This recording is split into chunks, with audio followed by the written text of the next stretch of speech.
ఇవాళ సూర్యాపేట నుండి రైతాంగం ఎడ్ల బండ్లతోని ప్రారంభమైనరు. ఈ సభ గత చరిత్రలో ఎప్పుడు జరిగిన విధంగా జరుగుతూ ఉంది. వాస్తవానికి ఇది బీఆర్ఎస్ పార్టీ రజతోత్సవ సభగా జరుపుకోవాలని చెప్పి పార్టీ నిర్ణయం తీసుకుంది.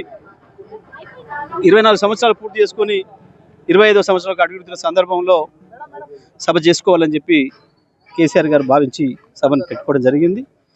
కానీ ఇవాళ రాష్ట్ర ప్రజలు మాత్రం మేము పొరపాట్ల కాంగ్రెస్ పార్టీకి ఓట్లేసి తప్పు చేసినాం, ఇవాళ నీడలున్న వాళ్ళపై మేము ఎండలబడ్డాం, మేము నాశనం అయిపోతున్నాం, అన్ని రంగాలు నాశనం అయిపోతున్నాయి అని చెప్పి ప్రజలు ఈ ప్రభుత్వం పైన కాంగ్రెస్ పార్టీ పైన కోపంతో ఉన్నారు. ఇవాళ ఈ సభను ఆ ప్రజలందరూ కూడా హాజరై ఇది కాంగ్రెస్ పార్టీ వ్యతిరేక సభలాగా, ఈ ప్రభుత్వ వ్యతిరేక సభలాగా, ప్రభుత్వ నిర్ణయాలకు వ్యతిరేక సభలాగా జరుపుకోవాలన్న ఉత్సాహం ప్రజల్లో కనబడుతూ ఉంది. ఈ వర్గం ఆ వర్గం అని కాకుండా అన్ని వర్గాల ప్రజలు, ప్రత్యేకించి రైతాంగం అసలు వ్యవసాయమే దండగా అన్న పరిస్థితి నుంచి వ్యవసాయాన్ని పండగలాగా మార్చిన కేసీఆర్ను మేము వదులుకోవడం అనేది అది పెద్ద పొరపాటు అని చెప్పి ఇవాళ రైతాంగం భావిస్తూ ఉంది ప్రధానంగా. అందుకే ఇవాళ రైతాంగం పెద్ద ఎత్తున మేము ఎడ్ల బండ్ల మీద పోతాము అని చెప్పి వారు 10-15 రోజుల క్రితమే నాకు వచ్చి చెప్పడం జరిగింది. మరి దాదాపు 130 కిలోమీటర్ల పైన ఉంది అది.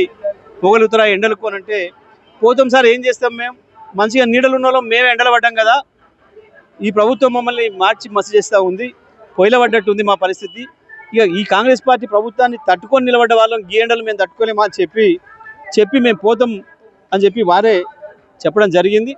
మరి వెళ్ళాలంటే 5-6 రోజుల ముందుకు వెళ్తే తప్ప చేరుకోరు అని చెప్తే వారే వెళ్ళి చూసుకొని వచ్చి మేము 5 రోజుల్లో చేరుకోగలుగుతాం తప్పకుండా అని చెప్పి వారు ఏర్పాట్లు చేసుకొని ఎక్కడ ఆగాలి, మధ్యలో ఎండ సమయంలో ఎక్కడ ఆగి ఉండాలి, రాత్రిపూట ఎక్కడ ఆగాలి అనే దానికి ఒక నిర్ణయం చేసుకొని ఏర్పాటు చేసుకొని మరి పెద్ద ఎత్తున ఎడ్ల బండ్ల మీద కదిలిండ్రు.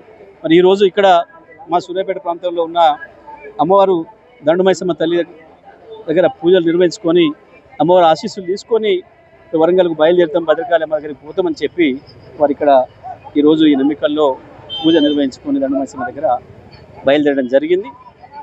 వీళ్ళు 5 రోజుల్లో అక్కడికి సభా ప్రాంగణానికి చేరుకుంటారు. వీళ్ళు చాలా ప్రణాళికబద్ధంగానే రైతాంగం ఏర్పాటు చేసుకున్నారు. ఎక్కడ కూడా సభ రోజు వచ్చే వాహనాలకు అడ్డు కాకుండా ఉండాలని చెప్పి మరి ఆ రోజు 27వ తారీఖు నాడు ఉదయం 10 గంటల లోపుల్ని అక్కడికి ఆ గ్రౌండ్కు చేరుకోవడానికి కావాల్సిన పద్ధతుల్లో ఏర్పాటు చేసుకోవడం జరిగింది. తప్పకుండా మేము ఎలకతుర్చికి చేరుకుంటాం, ఆ మట్టిని ముట్టుకుంటాం, కేసీఆర్ను చూస్తాం, కేసీఆర్ మాటలు వినే వస్తామని చెప్పి పట్టుదలతోని ఇవాళ ఈ రైతాంగం అంతా కదిలిన విధానాన్ని చూస్తే ఈ ప్రభుత్వం పైన ప్రజలకు ఎటువంటి కసి ఉంది, ఎటువంటి కోపం ఉంది, ఏ రకంగా ఉండని విషయం మనకు స్పష్టంగా కనబడుతూ ఉంది. మరి ఈ సందర్భంగా నేను ఎడ్ల బండ్లతోని ఇంత ధైర్యంతో సాహసంతో కదిలిన రైతాంగానికి అందరికీ కూడా నేను ప్రత్యేకంగా అభినందనలు తెలియజేస్తూ ఉన్నా.